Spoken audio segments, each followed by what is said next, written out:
Hello and welcome to Is the Perfect the Enemy of the Good? I'm your host, Paul DuPont with Hard Lens Media. I'm joined here with Christobal and JPG. The idea for this show was to take this saying, the perfect is the enemy of the good, or the pursuit of the perfect is the enemy of the good, and apply it to multiple different types of political philosophies, political policy positions, and just try to dissect that a little bit and try to decide, is the pursuit of the best possible thing really getting in the way of making progress or doing a good thing? Or when is it really appropriate to actually advocate for that perfect position? When it's time to compromise, when do you give up your ideals? When do you sacrifice the things that you believe in to get a little something that's good? In these conversations, I'll tend to take the position of the perfect, and Christobal will tend to take the position of the good. And JPG will tend to play moderator / throw some hand grenades. He'll decide who's right and wrong. How do you see your role? Right. I see my role as something more as identifying problematics in the conversations that are flying between these two, and how they can illuminate the truth of what is the good from the perfect. Mm-hmm. So for this, our very first episode, we wanted to tackle healthcare. So that will be the general topic that we'll be talking about, both as it pertains to U.S. policy, the direction of the healthcare system in the United States, what could be the perfect outcomes, and what could be the sort of the good outcomes we should advocate for to ward off the evil outcomes. So I'll take the sort of the initial approach and just sort of lay out what I see as what we should advocate for as the perfect, so to speak. So if the perfect is everyone has access to healthcare, not just access, but also is able to make sure that is going to be paid for in any situation. That when you need healthcare, you will get it, period. Now, the two major methods of some sort of socialized healthcare sort of come down to the UK model and the French model. Right? The UK model tends to be a fully nationalized healthcare service wherein doctors and hospitals are government employees of some sort, and the entire thing is taken care of through tax dollars, from payment through the actual delivery of service. That's maybe not the type of model that would be very American in nature. No, especially if you ask everyone, hey, you want the UK or the French model? That might be a knee-jerk disaffection towards. Absolutely. I mean, even Canadian model, was the Canadian model more like UK or French to you? French. Okay. Yeah. Like a completely government. I could be wrong. Maybe is it a nationalized?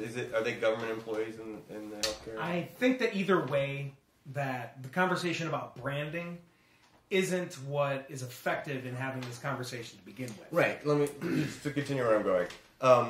So the model that I would advocate for is what basically a lot of Congress people and senators, your Bernie Sanders and your Alexandria Ocasio-Cortez are proposing in what we were calling Medicare for All. Medicare for All would be right, the which would be a nationalized health insurance insurance system whereby the private doctors and hospitals still operate in that way, but you actually have the insurance aggregated on a national level with an actual incentive to provide the most coverage to the most people.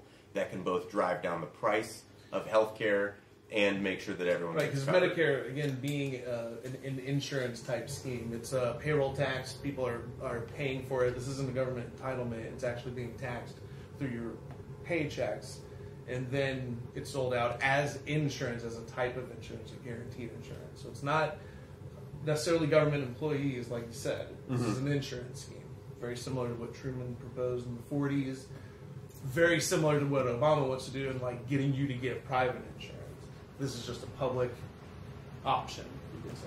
Well, the public option is a very specific other policy position that there is a public option of insurance that competes alongside sort of the existing infrastructure, and you would pay for it just like it competes in the same marketplace rather than being paid for by your tax dollars and therefore just given to you. Like you just get it. The British and the French all that have was really on rich people the table at the beginning of Obama's first term. Right, it was on the option. table and was left there. Which to me is a half measure toward getting toward an actual true universal Medicare for all system. Right, and a lot of people viewed Obama leaving the public option off the table as an example of, oh, look, you're trying to compromise in order to get a thing done, and you're weakening the ideal step. At that time, the ideal step was, ACA with a public option. With the public option. Right. That was the Takes best it thing out, we had at the takes it that out, traffic and then light. afterwards we get pre-existing conditions. We get all these advances that were so politically felt that even Republican-controlled both houses and Trump can't overturn key aspects of.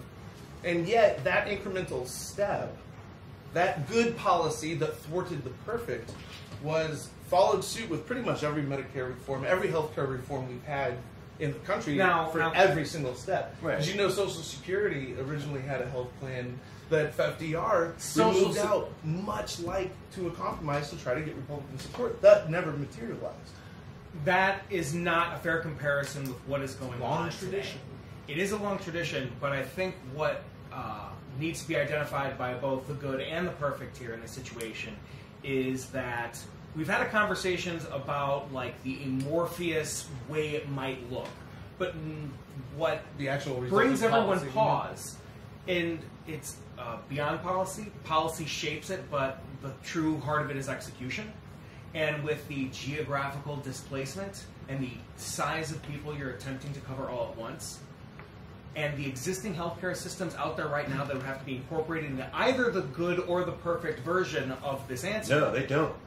They don't have to So be do they get incorporated. flushed? Is in the Yeah. perfect, does it all just get flushed? That's the problem. And so and there's redone where I believe the incremental steps at this point, you have most of these people are pretty much covered. You have all old people covered. You have the poor covered. You have most people that have big corporate jobs are covered. You're really talking about a very small number of now uninsured people. Most children are covered. But that's You know, not a It's that's not a a very we're small number of slowly uninsured people. closing There's a that. pretty Well, substantial it number is a of uninsured substantial people. number, excuse me. But the incremental steps of having none insured and then some and then some and then some to now the less than the majority are uninsured. These incremental steps are real, and I don't my know if argument that's is there's more necessarily- incremental steps. I don't know if that necessarily takes into account the other parts involved with changing the healthcare system, because it's not just about who's covered and who's not. That's black and white.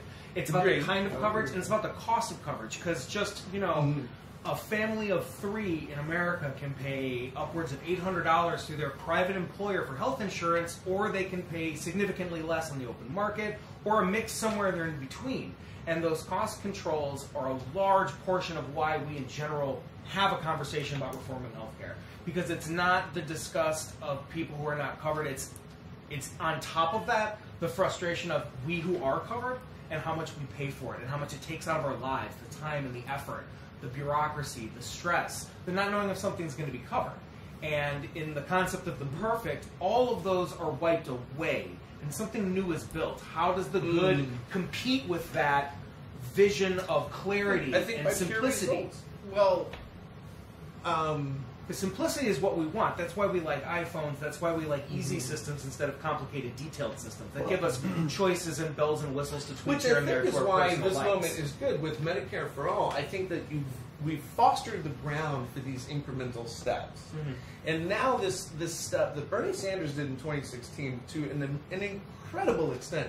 We were told that the nation was done talking about healthcare. We were told that this is settled law. We don't want to mess with it anymore. And he was saying Medicare for All in 2016.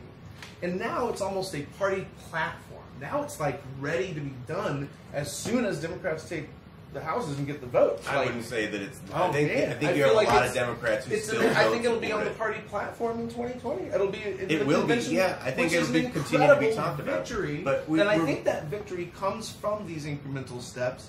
From But the I will- good. From the good, and that the groundwork was fostered, and that yes, depending on what you view Bernie Sanders' Medicare for All, if that is the perfect, if that's the ideal, You then, think we needed you those know, I would incremental get steps? on board with that. When I Because put a metaphor because to I it, believe Britain Medicare passed for this All in 1947.